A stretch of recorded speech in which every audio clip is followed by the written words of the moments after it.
Hello friends, எல்லோரும் எப்படி இருக்கீங்க? கண்டிப்பாக நல்லா இருப்பீங்க நம்புகிறேன். எல்லாருக்கும் ஹாப்பி நியூ இயர் விஷஸ். எல்லோரும் நியூ இயரில் எப்படி செலிப்ரேட் பண்ணீங்க? கண்டிப்பாக ஹாப்பியாக செலிப்ரேட் பண்ணியிருப்பீங்கன்னு நினைக்கிறேன். எல்லோரும் new year dinner, new year ஈவு, அதுக்கப்புறம் அவுட்டிங் போயிருப்பீங்க. கண்டிப்பாக வந்து ஃபேமிலியோடு என்ஜாய் பண்ணியிருப்பீங்க. ஃபேமிலி டைமை நல்லாவே என்ஜாய் பண்ணியிருப்பீங்கன்னு நம்புகிறேன். ஸோ இதே சந்தோஷம் உங்களுக்கு லைஃப் ஃபுல்லாக இருக்க நானும் கடவுள்கிட்ட வேண்டிக்கிறேன். ஓகேங்களா? Wish you very happy and prosperous new year. ஓகேங்களா? இப்போ நம்ம கண்டென்ட்குள்ளே போகலாம். ஓகேங்களா? ஆக்சுவலி பார்த்திங்கன்னா ஆல்ரெடி நான் ஒரு வீடியோ போட்டிருப்பேன். அதாவது முத்துவோட ஆட்டிடியூட், அடாவடி பேச்சு அப்படிங்கிற மாதிரி ஒரு டாப்பிக்கில் அதோட பார்ட் 2 கூட இதை வச்சுக்கலாம். பட் ஆனால் அதே பார்த்துட்டு கடுப்பானவங்க தயவுசெய்து இதை பார்க்காதீங்க. ஏன்னா இதுலேயுமே நான் முத்துவோட விஷயத்தை பற்றியும் முத்து யார்கிட்ட எவ்வளோ வன்மத்தை இந்த வாரம் காட்டினார் அப்படிங்கிறத பற்றி தான் பேச போகிறேன். இதில் மஞ்சரியோட டாபிக் கண்டினியூஷனோட சேர்த்து ஃப்ளோவில் அவர் சௌந்தர்யா கிட்ட நடந்துக்கிட்டதை பற்றி நான் ஆல்ரெடி பாலிடிக்ஸ் ஆன் சௌந்தர்யான்னு ஒன்று போட்டிருப்பேன், முத்து அண்ட் தீபக்னு. இப்போது இதில் ராணவ், அப்புறம் வந்து மஞ்சரி, இது கண்டினியூஷன், அதுக்கப்புறம் ஜாக்கு அப்படிங்கிற மாதிரி, ரயான் அப்படின்ற மாதிரி எல்லாத்தையுமே சேர்த்து வச்சு பேசலாம் அப்படிங்கிறதுனால. ஸோ இது பேசுகிறதுனால டைட்டில் வின்னர் மாறப்போகுதா, இல்லை சோஷியல் மீடியாவில் எதையாச்சும் திருந்திட்டு யாராவது ஓட்டிங் ப்ராசஸை மாற்ற போகிறாங்கன்னா கண்டிப்பாக கிடையாது. இருந்தாலும் என்னோடய ஒப்பீனியனை ஷேர் பண்ணணும். நான் ஃபஸ்ட்லேருந்து என்ன வீடியோஸ் நான் போட்டுட்ருக்கணும், அதுக்கு ரிலேட்டடான விஷயங்கள் இப்போ நடந்துகிட்ருக்கு அப்படிங்கிறத சொல்கிற வகையிலையும் கன்ஃபார்ம் பண்ணுற வகையிலையும் தான் நான் இந்த ஒப்பீனியனை ஷேர் பண்ணுறேன்.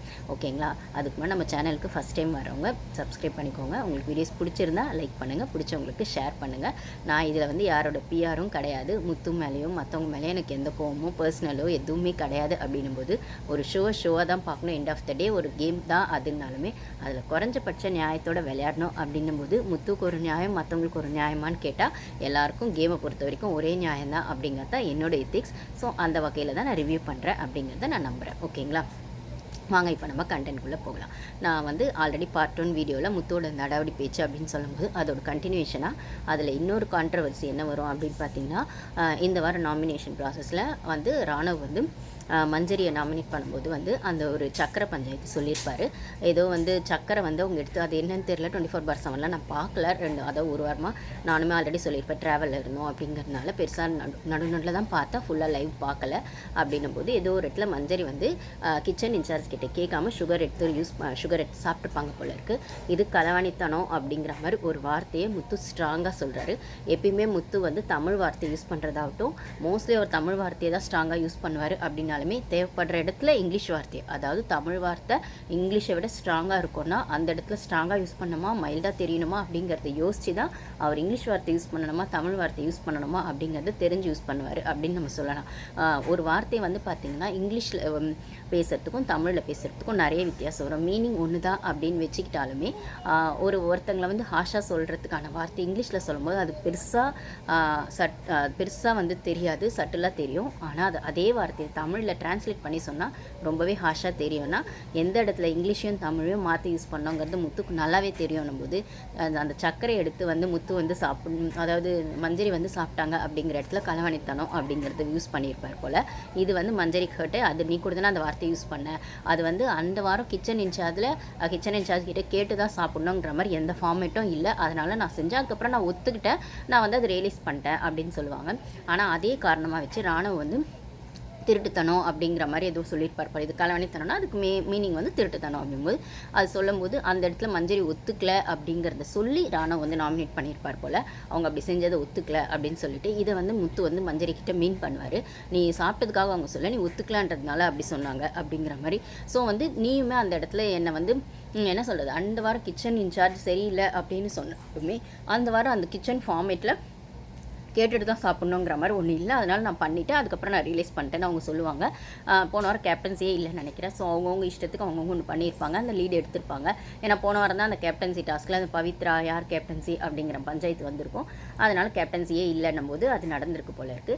இதில் முத்து என்ன சொல்வார்னா, இல்லை போன வாரம் இல்லை அப்படிங்கிறது ஓகே, அந்த ஃபார்மேட்டில் கேட்டு சாப்பிட்ணும் செய்யணும் அப்படிங்கிறது இல்லை அப்படின்னு ஒத்துக்கலாம். ஆனால் அதுக்கு முந்தின வாரம்லாம் சக்கரை பஞ்சாயத்தில் எவ்வளோ இருக்குது, ஒரு 2 ஸ்பூன் சக்கரை 1 ஸ்பூன் சக்கரைக்கெலாம் எவ்வளோ இருக்குது அப்படிங்கும்போது அது அப்போது அந்த வாரம். பட் ஆனால் இப்போ இந்த வாரமும் சரி போன வாரமும் சரி க்ராசரிஸ் வந்து ஃப்ளெக்சிபிளாக தான் இருக்குது. 3 பேக்கெட் 4 பேக்கெட் சக்கரை இருக்குன்னும் போது அதனால் நான் எடுத்து யூஸ் பண்ணிவிட்டேன், அதுக்கப்புறம் நான் ரியலைஸ் பண்ணிட்டேன் அப்படிங்கும்போது நீ அது கேட்காம சாப்பிட்டது தப்பு தானே கிச்சன் இன்சார்ஜ் கிட்ட அப்படின்னு திருப்பி வந்து மஞ்சரி செஞ்சது இவர் கார்னர் பண்ணும்போது அந்த இடத்துல மஞ்சரி பழைய விஷயத்தை எடுத்து பேச வேணான்னு சொன்ன அதே முத்து மஞ்சரியோட அந்த சக்கரை பஞ்சாயத்துன்னு வரும்போது பேசும்போது ஆப்வியஸாக நான் இப்போ லைவில் பார்த்துட்டு இருக்கும்போது மார்னிங் வந்து இன்றைக்கி மார்னிங் எழுந்து எல்லோரும் வந்து தோசை தான் ஊற்றலாம் அப்படின்னு சொல்லி தீபக் சொல்லுவார்.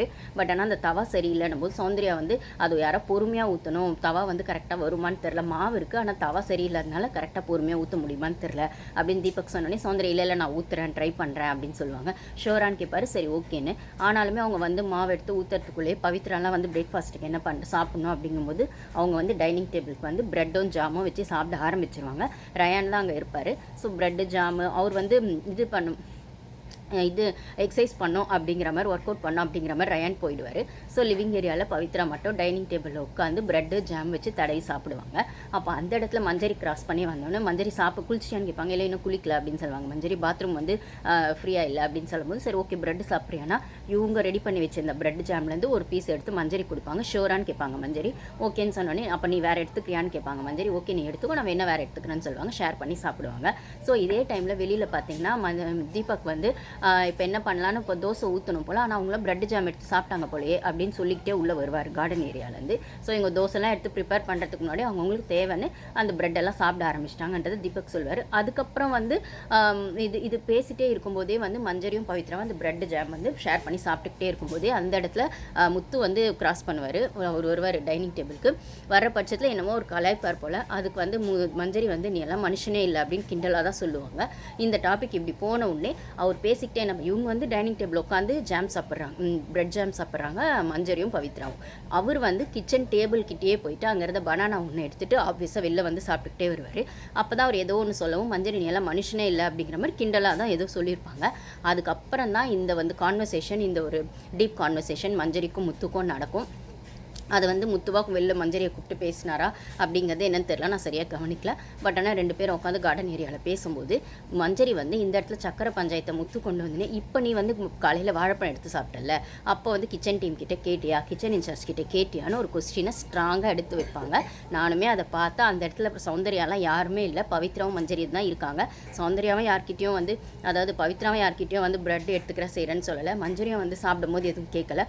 அப்படின்னும் போது முத்துவும் வந்து அது வந்து பனானா எடுத்துக்கிட்டு தான் போய் சாப்பிடுவார். அப்போ நீ கேட்டியானா இல்லை அது நான் கேட்கல அப்படின்னும் போது எனக்கு பனானா வந்து அது ரொம்ப காமன் பொருள், அவர் சொன்ன விளக்கம் பாருங்கள், அது வந்து ரொம்ப காமன் பொருள் நான் நினச்சிட்டேன், அதனால் நான் எடுத்துக்கிட்டேன். அதாவது சுகர் எடுத்தால் அது வந்து களவாணித்தனம் திருட்டுத்தனம், அதை ஏன் கிச்சன் இன்சார்ஜ் கிட்டே கேட்காம எடுத்தேன்னு கேட்குறோம். அதே முத்து ஏன் நீ இப்போ வாழைப்பழம் வந்து சௌந்தர்யா கிட்ட கேட்டால் சாப்பிட்ட, நீயா வந்து தானே ஒரு ஃப்ளோவில் எடுத்துக்கிட்ட அப்படின்னு மஞ்சரி திருப்பி கேட்டால், அப்போ வந்து அது வந்து நான் வந்து பொதுவான பொருள்னு நினச்சேன், வாழைப்பழத்துக்கு அந்த ரூல்ஸ் இல்லைன்னு நான் நினச்சேன், அது காமனான பொருள்னு நினச்சேன் போது மஞ்சரி உடனே ஒரு மாதிரி வந்து ரியாக்ட் பண்ணுவாங்க. பத்தியா உனக்கு ஒரு நியாயம் அப்படிங்கிற மாதிரி பேசுகிற பற்றி, அது எப்படி உனக்கு வந்து அது காமன் நீயா நினச்சிக்கிட்ட எப்படி முத்து, அப்போ இது மாதிரி தானே எனக்கும் தோணிருக்கும். போன வாரம் கிச்சன் இன்சார்ஜ் சரியில்லை, இல்லைனா வந்து கிச்சன் இன்சார்ஜ் வந்து இது செய்யக்கூடாது அது செய்யக்கூடாதுன்னு எந்த ஃபார்மெட்டும் கொண்டு வரல, ப்ளஸ் சக்கரையும் நிறையா இருந்தது, அதனால் அது வந்து நான் எடுத்து சாப்பிட்டேன். இப்போ நீமே சௌந்தர்யா இன்சார்ஜாக இருந்தாலுமே நீ கேட்காம ஒன்று பண்ணுற, பட் ஆனால் வந்து இதை வந்து நான் காமன் நான் நினச்சிட்டேன் அப்படிங்கிற மாதிரி ஒரு விஷயத்தை எடுத்து வைக்கிறேன். அப்போ உன்னோட ஒப்பீனியன்னு ஒன்று வரும்போது அது மற்றவங்களுக்கு கன்சிடர் ஆகுதா ஆகலைன்னு ஒரு விஷயம் இருக்குல்ல, அது எப்படி உனக்கானது மட்டும் நீயா டிசைட் பண்ணிக்குவ அப்படின்னும் போது பத்தியா மஞ்சரி இப்படி பேசாத, இது மாதிரி வந்து ஒரு விஷயம் ஆரம்பிக்கும் போது நீ எதுக்கு அந்த விஷயத்துக்கு போகிற இந்த விஷயத்துக்கு போகிற டைவர்ட் ஆகி போகிற அப்படிங்கிற மாதிரி டைவர்ட் ஆகி போகிற அப்படிங்கிறத பண்ணுவார்.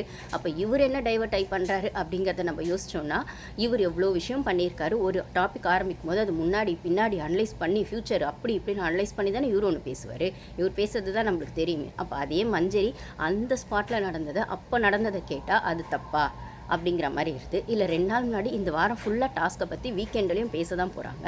அப்போ பேசும்போது அப்போ ஹோஸ்ட்டுக்கிட்ட போய் வீக்கெண்டில் அது வந்து முடிஞ்சிச்சு சார் 2 நாள் முன்னாடி டாஸ்க், அதை பற்றி பேசாதீங்க அப்படின்னு சொல்லுவீங்களா? அப்படி இருக்கிற பட்சத்தில் அப்போ மஞ்சரியும் இல்லை மற்றவங்களும் அந்த டாஸ்க்கை பற்றி அனலைஸ் பண்ணும்போது இல்லை அவங்களுக்கான ஒப்பீனியன்ஸ் அங்கங்கே உட்காந்து ஷேர் பண்ணும்போதும் அது எப்படி முத்து தப்பாகும் அப்படின்னு நம்மளுக்கு கேட்க தோணுது. பட் ஆனால் இந்த ஸ்ட்ராங் கேள்வியை தான் அந்த வீட்டில் கேட்க ஆள் இல்லை. மஞ்சரி இப்போ கேட்ட உடனே அதை முத்துவால் தாங்கிக்கவே முடியல. ஏன்னா மஞ்சரி தனக்கு சப்போர்ட் பண்ணுவாங்கன்னு நினச்சி மஞ்சரி கேள்வி கேட்குறாங்கன்னு ஒரு ஆக்ரோஷமான ஒரு கோவத்தில் முத்து இருக்காரு. அதே சமயத்தில் ரயான் வந்து நோண்டி கேள்வி கேட்குறார் அப்படின்னும் போது அதையும் முத்துவால் அக்செப்ட் பண்ண முடியல. நம்மளோட பேச்சு எடுபடாமல் போகுது, இல்லை நம்மளை வந்து தப்பாக வெளியில் தெரிகிற மாதிரி இப்போ இந்த சினோரியோஸ்லாம் காட்டுது அப்படிங்கிறத முத்துவால் ஒத்துக்கவே முடியல. அவரோட ஈகோ செம்மையாக இடிக்குது, குத்துது, கொடாயுது அப்படின்னு தான் சொல்லணும். அதே மாதிரி மஞ்சரி கிட்ட அவர் இன்னொன்று சொல்கிறாரு, நீ கூட காலையில் வந்து அந்த ஃபோன் டாஸ்கில் தைரியம் கரேஜ் இருக்கவங்க தான் இந்த டாஸ்க் பண்ண முடியும் அப்படின்லாம் நீ சொன்னது வந்து அந்த இடத்துல மஞ்சரி தலையிட்டதை வந்து சொல்லும் போது முத்து என்ன சொல்கிறாருன்னா, நீ பழசு எடுத்துகிட்டு வந்து ஏன் பேசினேன் அப்படின்னு, அது முடிஞ்சு போனது அதை பேசினேன் அப்படின்போது நான் அதான் சொல்கிறேன். இந்த வீட்டில் சீசன் ஃபுல்லாக முடிகிற வரைக்குமே ஃபஸ்ட்டு வீக்கில் நடந்த விஷயத்தையும் அப்போ நடந்த விஷயத்தையும் கம்பேர் பண்ணி பேசாத இடமே இருக்க முடியாது. அதை பேசுறது தான் அந்த கேம். அப்போ என்ன பண்ணேன், இப்போ என்ன பண்ணுறேன், நடுவில் என்ன பண்ணேன், நடுவில் இது ஏன் பண்ணலை, இல்லை இப்போ நீ இதை பண்ண போறியா அப்படின்னு வந்து முன்னாடி பின்னாடி சேர்த்து வச்சு பேசி இல்லை கம்பேர் பண்ணி பேசி தான் நாமினேஷன் ப்ராசஸே பண்ணுவாங்க. இல்லை அந்த கேம் ஆடும்போதுமே ஒஸ்ட்டு பெஸ்ட்டுன்னு கொண்டு வரதும் அதுதான். வீக்கெண்டில் சேது சார் அட்ரஸ் பண்ணுறதுமே அந்த வீக்கெண்டுக்கான விஷயமா இருந்தாலுமே ஏதோ ஒரு வீக்கெண்ட் விஷயத்தை சரியாக அட்ரஸ் பண்ணலைன்னா அதை 2 வாரம் 3 வாரம் கழிச்சு ஏன் அந்த திருட்டு கும்பல் அந்த பிரியாணிலாம் கூட அதுக்கப்புறம் தான் அட்ரஸ் பண்ணாங்க. அப்படின்னும் போது எப்போ வேணால் எந்த விஷயத்தை வேணால் ஓப்பன் அப் பண்ணி பேசுறதுக்கான ஒரு பர்பஸ் அந்த கேமில் இருக்குது. அப்படின்னும் போது இதில் முடிஞ்ச விஷயம் நேற்று விஷயம் இன்றைக்கி விஷயம் இல்லவே இல்லை. அந்த கேமுக்கு அந்த இடத்துல அது ரிலேட் ஆகுதுன்னா, அந்த கான்ட்ரவர்சி அந்த ஸ்ட்ராட்டஜி அந்த இடத்துல ஒர்க் அவுட் ஆகுதுன்னா, அதை யாரும் எப்போ வேணால் கொண்டு வந்து பேசுறது அவங்களோட ஸ்ட்ராட்டஜியாகவே இருந்தாலும் அதுவுமே அந்த கேமை பொறுத்த வரைக்கும் கேமோட எத்திக்ஸ் தான். அப்படின்னும் போது முத்து தனியாக ஒரு எத்திக்ஸை தனக்கு வச்சுக்கிட்டோம், தனக்குன்னு ஒரு ரூல்ஸை வச்சுக்கிட்டோம், அதை அவர் ஃபாலோ பண்ணுறது இல்லாமல் மற்றவங்களும் அதை ஃபாலோ பண்ணணும் அப்படின்னு யோசிக்கிறது எந்த வகையில் நியாயம்னு எனக்கு தெரியல. இதில் அவர் மஞ்சரி கிட்ட தெளிவாக சொல்கிறது என்னென்னா, இந்த மாதிரி வந்து நான் இல்லாத இடத்துல என்னை பற்றி பேசாத, எதுவாக இருந்தாலும் என்கிட்டயே உட்காந்து பேசு அப்படின்னும் போது இவர்கிட்ட உட்காந்து பேசினா இவர்கிட்ட யாரால் ஃபுல்லாக இப்போ இவ்வளோ நேரம் பேசியுமே மஞ்சரிக்கு இதுக்கு கிளாரிட்டி கிடைக்கலன்னும் போது அவர் சொல்கிற விஷயத்தை மட்டும்தான் அவர் தெளிவாக திருப்பி சொல்லிட்டு இருக்காரே தவிர மஞ்சரி என்ன சொல்ல வராங்க அப்படிங்கிறத அவர் புரிஞ்சிக்கவே இல்லை. ஒரு இடத்துல மஞ்சரி சொல்கிறாங்க, இப்போ நீ சொன்னது நான் தப்புன்னு எந்த வகையில் சொன்னேன் அப்படின்னா, அந்த கரேஜ் அப்படின்னு அந்த ஃபோன் விஷயம் வரும்போது நான் மட்டும்தான் கரேஜாக இருக்கன்றதுக்கும் வித்தியாசம் இருக்குது. அதே மாதிரி டிசர்விங்னு அப்படி பார்த்தா எப்படி வேணால் டாபிக் பேசலாம் இல்லை மஞ்சரி. இப்போ டிசர்விங் கண்டஸ்டன்ஸ்னு சொன்னால் அப்போ மற்றவங்களாம் டிசர்விங் இல்லைன்னா ஆர்குமெண்ட் வைக்கலாம். இந்த ஆர்குமெண்ட் வச்சா போயிட்டே தானே இருக்கும்னா, ஆமாம் அது போயிட்டே தான் இருக்கும். ஆனால் அது பிக் பாஸ் கொடுக்குற ஒரு டாஸ்க்கு. நீங்கள் பர்சனலாக யாரையா ஹர்ட் பண்ணோம், அவங்களோட பர்சனல் ஈகோ டச் பண்ணோங்கிறதுக்காக பேசினா அது டாஸ்க்குள்ளே வராது. அது பர்சனல் வெஞ்சன்ஸ்குள்ளேயோ பர்சனல் வன்மத்துக்குள்ளேயோ தான் வரும். அப்படி பார்த்தா ரயான் பேசினது தப்புன்னா நீங்களுமே பேசினது தப்பு தான். அவர் தைரியம் இல்லை உங்களுக்கு பயப்படுறீங்கன்னு கேட்ட தப்புனா, அப்போ தைரியம் இல்லாதவங்க தான், தைரியம் இருக்கிறவங்க தான் இந்த ஃபோன் டாஸ்க்கு பண்ண முடியும் அப்படின்னு நீங்கள் தீபக் கிட்ட சொன்னதும் தப்பு தான். ஏன்னா நீங்களும் தீபக் அந்த ஃபோன் காலை அட்டன் பண்ணிட்டீங்க. உங்களுக்கு தைரியம் இருக்குது, மற்றவங்களுக்கு தைரியம் இல்லைன்றது தான் நீங்கள் மீன் பண்ணுறீங்க. ஆப்போசிட்டில் இருக்கிறவங்க யாருமே அந்த ஃபோன் காலை அட்டன் பண்ணல. அது அவங்களோட இஷ்டம், இல்லை அவங்களோட ஸ்ட்ராட்டஜி. அதை அட்டன் பண்ணால் மைனஸ் வாங்குறதுக்கோ இல்லை அட்டன் பண்ணிவிட்டு எலிமினேட் ஆகிறதுக்கோ அவங்களுக்கு விருப்பம் இல்லைன்னா அதை பிக் பாஸ் கேட்டுக்கிட்டோம், பிக் பாஸ்க்கு அவங்க பதில் சொல்கிறோம். நீங்கள் எப்படி மற்றவங்களை ஜட்ஜ் பண்ணுவீங்கன்றதான் என்னோட கொஸ்டின். அப்போ ரயான் செஞ்சது தப்புனா நீங்கள் செஞ்சதும் தப்பு தான். ரயான் பேசினது சரினா நீங்கள் பேசினதும் சரி தான், என்னோட ஒப்பீனியனுமே. ஓகேங்களா? இந்த இடத்துல மஞ்சரி ஒரு விஷயத்த அவன் செஞ்சாலும் தப்பு தான், நீ பேசுகிறதும் தப்பு தான், அவங்க நேர்பட ஒரு விஷயத்தை ஸ்ட்ராங்காக எடுத்து வச்சது தான் முத்துவோட பிரச்சனை. முத்துக்கு அது குத்துது கொடாயுது அப்படின்னும் போது இதே மாதிரி அந்த ஃபோட்டோ டாஸ்கில் அந்த மணி அடிச்சுட்டு பண்ணுற டாஸ்கில் ஃபஸ்ட் ரவுண்டில் ரயான் வின் பண்ணி 5 பாயிண்ட்ஸ் எடுத்தால் தான் இவங்களுக்கான பிரச்சனையே ஆயிரும். அதனால தான் செகண்ட் ரவுண்டில் அலைன்ஸ் போட்டு ரயானை தூக்கணும், ரயானை ஃபஸ்ட் அவுட் பண்ணணும். அதுக்கப்புறம் ரயானுக்கு அப்புறம் மஞ்சரி, அதுக்கப்புறம் தான் ஜாக்லின் தான் அவர் ஸ்ட்ராட்டஜியே போடுவார். அதில் ஃபுல் ஸ்ட்ராட்டஜி போட்டது பார்த்திங்கன்னா முத்து தான். அதாவது அந்த அலைன்ஸ் ஃபார்ம் பண்ணுறதுலேருந்து யாரை ஃபஸ்ட்டு தூக்கணுன்ற வரைக்கும் ஃபார்ம் பண்ண வரைக்கும் அதுதான்.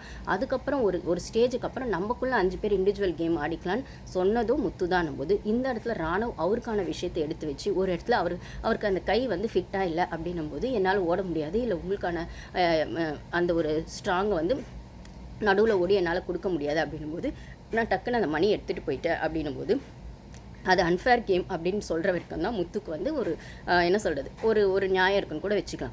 ஏன்னா 2 பேராக சேர்ந்து ஒருத்தவங்க அவுட் பண்ணக்கூடாதுன்ற மாதிரி இவங்க ஆல்ரெடி பேசியிருப்பாங்கன்றது ஒன்று இருக்கட்டும். பட் ஆனால் அந்த இடத்துல அவர் ஸ்ட்ராட்டஜி யூஸ் பண்ணார்னா அது அவரோட ஸ்ட்ராட்டஜி, அது ஃபேரோ அண்ட் ஃபேரோ அதை அவர் ஃபேஸ் பண்ணிக்கிட்டோம். ஆனால் அதை போய் நீங்கள் அன்எத்திக்கல்னு இது லைவில் வந்துச்சு, ஒன் ஹவர் ஷோவில் வரல. இதில் அந்த மணியை எடுத்துகிட்டு போய் அடிக்கிறதுக்கு எடுத்துகிட்டு போய் அவர் வச்சுக்கிட்டாலும் அவர் கையில் ஃபோட்டோ இல்லை.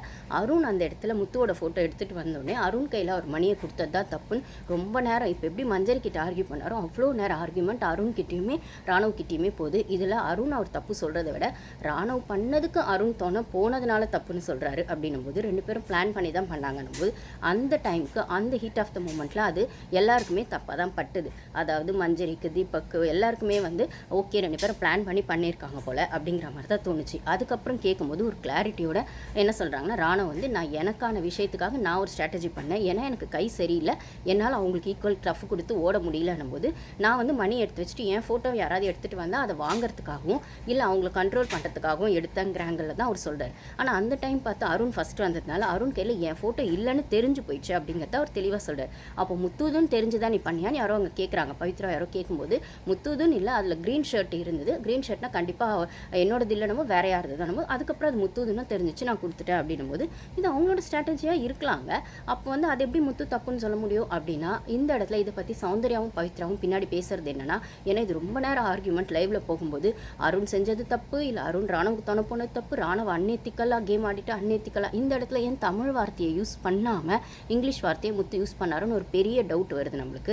எப்பயுமே தமிழில் ஒரு திருட்டுத்தனத்து கூட களவாணித்தானோ இப்படி அப்படி எதுகை மோனை அப்படின்லாம் பேசுகிற இவர் இப்போ வந்து ஏன் வந்து அன்எத்திக்கல்னு சொன்னார் அப்படின்னும் போது ராணுவ திருப்பி சொல்கிறாரு, நீ என்னை வந்து வேறு என்ன வேணால் சொல்லு, அன்ஃபேராக ஆடிட்ட, இல்லை நீ செஞ்சது தப்பு, ஸ்ட்ராட்டஜி இப்படி யூஸ் பண்ணி எதை வேணால் சொல்லு, அன்எத்திக்கல்ன்ட்டு ரொம்ப பெரிய வார்த்தை, அந்த தர்மம் நியாயம் அதுக்குள்ளே வரும், அதை வந்து நீ ஏன் மீன் பண்ணுற, என்னை ஏன் இப்படி ப்ரொஜெக்ட் பண்ணுறேன்னு அத்தனை வாட்டி ராணுவுக்கு ஏற்கனவே ரொம்ப நல்லா தெளிவாக பேச தெரியும். ஆனால் இவர் கூட இப்படி ஆர்கியூ பண்ணுறது முத்து கூட இவர் வந்து அதெல்லாம் நான் ஒத்துக்க மாட்டாது, என்னோடது எனக்கோட அது புரிதல் அப்படி தான் இருக்குது, அதை நான் உனக்கு ஒத்துக்கலான்னு நீ ஒத்துக்காத, அதுக்காக நான் சொன்னதை நான் மாற்றிக்க முடியாது, எனக்கு அப்படி தான் தோணுச்சு அப்படின்னு அருணுமே இந்த இடத்துல வந்து தெளிவாக வந்து முத்துக்கிட்ட சொல்கிறாரு, நீ அவனோட கேம் தப்புன்னு சொல்லு, ஸ்ட்ராட்டஜி தப்புன்னு சொல்லு, இல்லை செஞ்சது சரியில்லைன்னு ஏதோ ஒன்று சொல்லு, பட் ஆனால் அன்எத்திக்கல்னு அந்த வார்த்தையை யூஸ் பண்ணாத, அது வெளில பார்க்குறவங்களுக்கு ரொம்ப தப்பாக போய் சேரும், அவனை தப்பாக ப்ரொஜெக்ட் பண்ணுற மாதிரி ஆகும்னா எனக்கு தோணுச்சு அது நான் சொன்னேன், அது என்ன தப்பாகுன்னா அது அவன் ஏன் இஷ்டம், அதை நீங்கள் சொல்லாதன்னு சொல்ல முடியாதுன்னு அவ்வளோ ஸ்ட்ராங்காக அந்த இடத்துல அந்த வேர்டை தான் நான் யூஸ் பண்ணுவேன், அதுதான் என்னோட இஷ்டம், இல்லை எனக்கு அது அப்படி தான் புரிஞ்சுது, எனக்கு அது அப்படி தான் தோணுச்சுன்னு சொல்கிற முத்து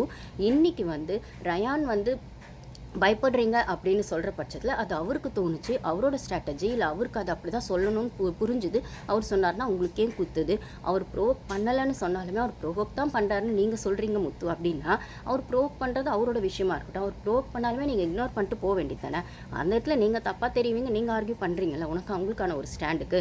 அப்போ அதே தான் வந்து மஞ்சரியும் சொல்கிறாங்க, எனக்கு ஒரு விஷயம் தோணுது, நான் வந்து அந்த கரேஜுன்னு வரும்போது ரயானுக்கு ஒரு நியாயம் சொன்னேன், உனக்கும் ஒரு நியாயம் சொன்னேன், எனக்கு அந்த இடத்துல அப்படி தோணுச்சு நான் சொன்னேன், இதில் முத்து இப்படி பண்ண மாட்டான்னு ஒரு விஷயம் எனக்கு இருக்கும்போது நான் முத்துவாக இருக்கிறதுனால இந்த ஆர்கியூமெண்ட்ஸை விற்கிறேன், இந்த கிளாரிட்டியை கேட்குறேன், இல்லை அந்த கிளாரிட்டியை கொடுக்குறேன் அப்படின்னு மஞ்சரியை தெளிவாக சொன்னாலுமே மஞ்சரி அங்கே கேள்வி கேட்டது தப்பு, என்னை யாரும் இந்த வீட்டில் கேள்வி கேட்கக்கூடாது, என்னை யாரும் நான் செய்கிறது தப்புன்னு சொல்லக்கூடாது அப்படிங்கிறதுல ரொம்பவே கிளியராக வந்து முத்து வந்து அட்டமெண்ட்டாகவும் ஸ்ட்ராங்காகவும் ஸ்டபனாகவும் அவர் பேசுகிற அந்த பேச்சு வந்து அவ்வளோ இரிட்டேட் ஆகுது.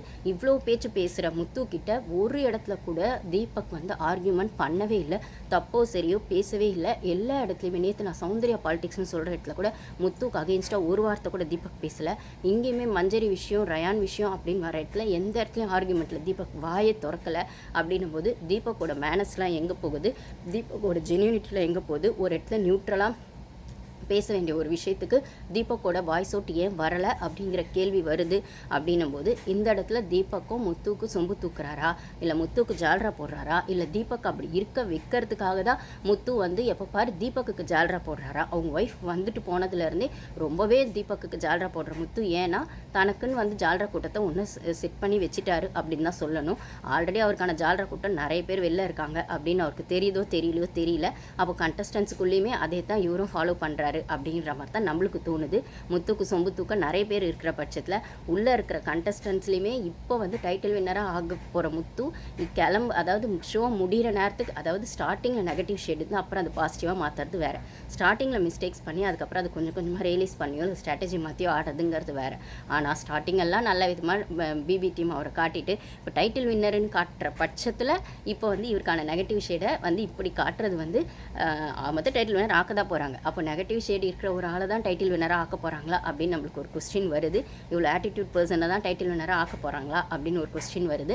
அப்படி பார்த்தா அந்த வீட்டில் எல்லாரும் மிஸ்டேக்ஸ் பண்ணியிருக்காங்க, எல்லாரும் கரெக்ட் பண்ணியிருக்காங்க, எல்லாரும் கோவத்தை கொட்டியிருக்காங்க, எல்லாரும் எமோஷன் ஆகியிருக்காங்க அப்படின்னும் போது இது எதுவுமே காட்டாத முத்து வந்து அவர் மிஸ்டேக்ஸே பண்ணலை, அவர் ரொம்ப சரி ரொம்ப நல்லவருன்னு வந்து சோஷியல் மீடியா ஃபுல்லாக பரவிட்டு இப்போ இப்படி வந்து விஷயத்தை காட்டும்போது இது வந்து முத்துக்கான ஓட்ஸை கண்டிப்பாக கம்மி பண்ணாது, கண்டிப்பாக ஜாஸ்தி ஆகும் அப்படின்னாலுமே அந்த ஷோ பொறுத்த வரைக்கும் டைட்டில் வின்னருக்கு அவர் டிசர்விங்கான்னு கேட்டால் அது பெரிய கொஸ்டின் மார்க் தான் என்னை பொறுத்த வரைக்கும். அப்படின்னும் போது இந்த இடத்துல தனக்கு அதாவது மஞ்சரியோட ஃப்ரெண்ட்ஷிப் கூட நான் ஒரு இடத்துல முத்துக்கு ஹேட்ஸ் ஆஃப் பண்ணியிருப்பேன்.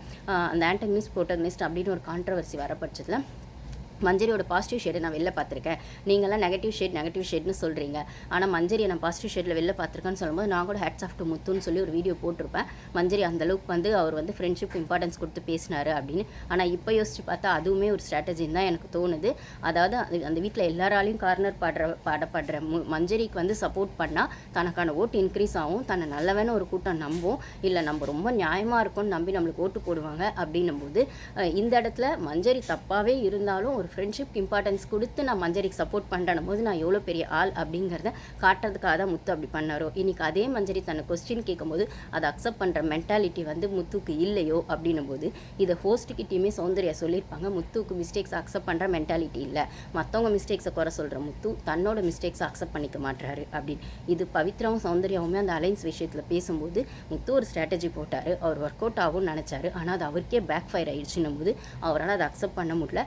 அருணும் ராணவும் சேர்ந்து முத்து அவுட் பண்ணாங்களா இல்லை தனித்தனியாக ஸ்ட்ராட்டஜி பண்ணி அவுட் பண்ணாங்களோ, பட் ஆனால் இவரோட ஸ்ட்ராட்டஜி ஒர்க் அவுட் ஆகலை அப்படிங்கிறதுல கடுப்பில் தான் அவர் அதை பேசியிருக்காரு. இல்லை இந்த பிரச்சனையை இவ்வளோ பெருசாக ஆக்கியிருக்காருன்னும் போது அந்த அன்எத்திக்கல்ன்ற வேர்டும் சரி, இல்லை ரயான் ப்ரொவோக் பண்ணாருன்னு சொல்லும் போதும் சரி, ரயான் கிட்ட சண்டைக்கு போனதும் சரி, இல்லை வந்து ஜாக்லினும் மஞ்சரியும் முத்து கிட்ட ஒரு கான்ட்ரவர்சி எடுத்து வச்சு ரயானுக்கு சப்போர்ட், அவங்க ரயானுக்காகவும் பேசலை முத்துக்காகவும் பேசலை, ரெண்டு பேருமே சரியில்லை, ரெண்டு பேர்கிட்டையும் தப்பு இருக்குது, ரெண்டு பேரும் ஏதோ ஒரு எக்ஸ்ட்ரீம் போய் சண்டை போட்டுறீங்க, இது நல்லா இல்லைன்னு தான் சொல்ல வந்தாங்க. பட் ஆனால் இதை ரயான் ஹேண்டில் பண்ண விதம் ரொம்ப ஜென்யூனாக இருந்து, அவருமே ரயானுமே ஜாக்லின் கிட்டேயும் மஞ்சரி கிட்டேயும் இதுக்காக ஆர்கியூமெண்ட் பண்ணுறாரு, ஆனால் அவர் ரொம்ப சட்டிலாக ரொம்ப கைண்டாக பண்ணுறாரு. நம்மளே நிறைய இடத்துல பார்த்துருப்போம், ரயான் வந்து ரயானுக்கும் சௌந்தர்யாவுக்கும் நிறைய கான்ட்ரவர்சி வந்தது, அந்த கோவா கேங்லேயுமே ஜாக்லின் சௌந்தர்யாவுக்கு நிறைய கான்ட்ரவர்சி வந்தது, ஜாக்லின் ரயானுக்கு நிறைய கான்ட்ரவர்சி வந்தது. எல்லா இடத்துலையும் ரொம்பவே தன்னோட கான்ஷியஸை வந்து விடாமல் ரயான் வந்து ரொம்ப பொறுமையாக சட்டிலாக எதிர்க்கிறவங்க கிட்ட பேசும்போது அந்த ஜென்யூனிட்டி இருந்தது. ஆனால் இன்றைக்கி மஞ்சரி கிட்ட பேசும்போது முத்து கிட்ட அந்த ஜென்யூனிட்டி கொஞ்சம் கூட இல்லை. அதில் ஒரு அக்ரஸிவ் மோடும் ஒரு அடமண்ட்டும் ஒரு அடாவடித்தனமும் தான் இருந்தது. அது வார்த்தைகளில் வரல அப்படின்னாலுமே அந்த கண்ணுலேயும் அந்த ஒரு எக்ஸ்ப்ரெஷன்லேயும் அது நல்லாவே தெரிஞ்சதுன்னும் போது மஞ்சரி கிட்ட ஃப்ரெண்ட்ஷிப் வச்சுக்கிற முத்துக்கே இது மஞ்சரிக்கிட்டேயே முத்துக்கு இது வரலன்னா எப்படி சௌந்தர்யா கிட்ட வரும், இல்லைனா தனக்கு எதிராக நிற்கிற ரயான் கிட்ட வரும், இல்லை தன்னை ஈக்குவல் டஃப் கொடுக்குற இவங்க ஜாக்லின் கிட்ட வரும், இல்லைனா ரயான் கிட்ட ராணுவ கிட்ட வரும் அப்படின்னு ஒரு பெரிய கொஸ்டின் மார்க் நம்மளுக்கு வருது. அப்போ இவ்வளோ நாள் அவர் போட்டது வேஷமா, இதுதான் அவரோட உண்மையான சுயரூபமா அப்படின்ற பெரிய கொஸ்டின் வருது. எனக்கு இதில் டவுட்டே கிடையாது, இதுதான் அவரோட சுயரூபம். ஒரு ஃப்ரெண்ட்ஷிப்கே ஈக்குவல் இம்பார்ட்டன்ஸ் கொடுக்காத ஒருத்தர் வந்து என்ன சொல்கிறது, இதில் வந்து டிசர்விங் கண்டஸ்டண்ட்டான்னு கேட்டால் அவர் முத்து எனக்கு தெரிஞ்சு முத்து மேலே மதிப்பு இருக்குது, ஆனால் முத்துவோட ஸ்ட்ராட்டஜி மேலேயோ முத்துவோட கேம் மேலேயோ மரியாதை இல்லை அப்படிங்கிறது தான் என்னோட ஒப்பீனியன். இது உள்ளே இருக்க கண்டஸ்டன்ஸுமே நிறைய பேர் எடுத்து வச்சுருக்காங்க, பட் ஆனால் முத்து முன்னாடியும் விளையாட்டை வைக்கிறாங்க, முத்துக்கு பின்னாடியும் காசி பேசுகிறாங்கன்னும் போது முத்து வந்து நிறைய பேரை பற்றி காசி பேசியிருக்காருன்றதே நம்ம மறக்க முடியாது.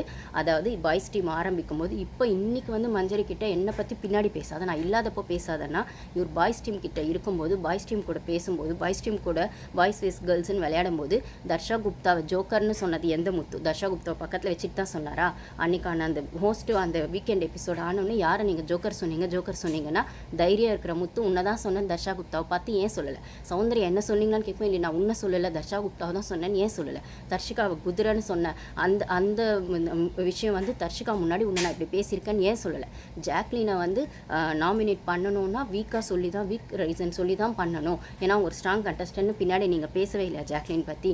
ஏன் இன்றைக்கி மஞ்சரி கிட்டே என்னை பற்றி பின்னாடி பேசாதன்னு சொல்கிற மஞ்சரி கிட்ட மஞ்சரியை பற்றியே நீங்கள் தீபக் கிட்ட பேசலையா? ஏன் பவித்ராவை பற்றி நீங்கள் தீபக் கிட்ட பேசலையா? தீபக் கிட்ட எவ்வளோ நீங்கள் பேசியிருப்பீங்க. ஏன் இதே மஞ்சரி கிட்ட அருணை பற்றி நீங்கள் பின்னாடி பேசலையா? அருண் செய்கிறதுல எனக்கு அவ்வளோ கோவம் வருது, அவ்வளோ வன்மமாக இருக்குது. அது வந்து நான் ஏதோ செஞ்சிருவணும்னு வந்து எனக்கு தோணுது, ஏதோ நான் ஸ்கோத்தில் செஞ்சுட்டு வெளில போயிடுவணும்னு எனக்கு பயமாக இருக்குன்னா நீங்கள் சொன்னதை அருண் அப்பாவே வந்து உள்ளே அட்ரஸ் பண்ணும்போது அந்த இடத்துல நீங்கள் அருண் இல்லாத இடத்துல அருணை பற்றி தான் மஞ்சரி கிட்ட பேசியிருக்கீங்க. அப்போ அது வந்து காசிப் பேசுறதாகுமா, உங்கள் ஆதங்கத்தை கொட்டுறதாகுமா, இல்லை ஒரு ஃப்ளோவில் நீங்கள் சொன்னதாகுமானா? மஞ்சரியும் அதே மாதிரி ஒரு மீனிங்கில் தான் வந்து ஜாக்லின் கிட்டேயும் பேசியிருப்பாங்க.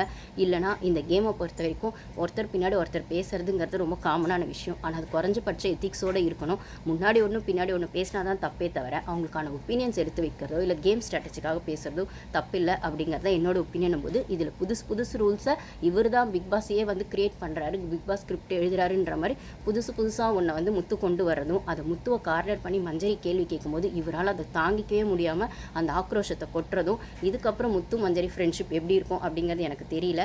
ஆனால் முத்துவோட முழு சுயரூபத்தை மஞ்சரி புரிஞ்சுக்கிட்டாங்கன்னா அவங்க அந்த ஃப்ரெண்ட்ஷிப்பை ஒரு லிமிட்டோட மெயின்டைன் பண்ணி ஒரு பவுண்டரி செட் பண்ணுறது தான் நல்லது அப்படிங்கிறது என்னோட ஒப்பீனியன். Thank you guys.